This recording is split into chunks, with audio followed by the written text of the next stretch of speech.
The 1200-meter race is underway.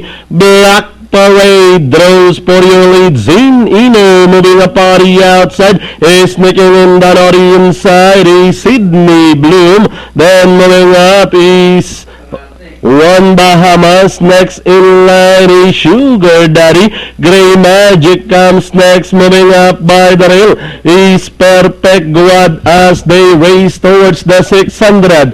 We have Black Parade, Zin Ino running on the outside. One Bahamas is racing in third. Gray Magic catching the fourth spot as they rounded the 600 and working towards the 450. It's Black Parade leading the field. Zin Ino running on the outside, trying to get closer now into this Gray Magic, and into the home stretch. It's still 108, and that's Black Parade. Zin Ino about to throw the challenge on the outside. Gray Magic is in third.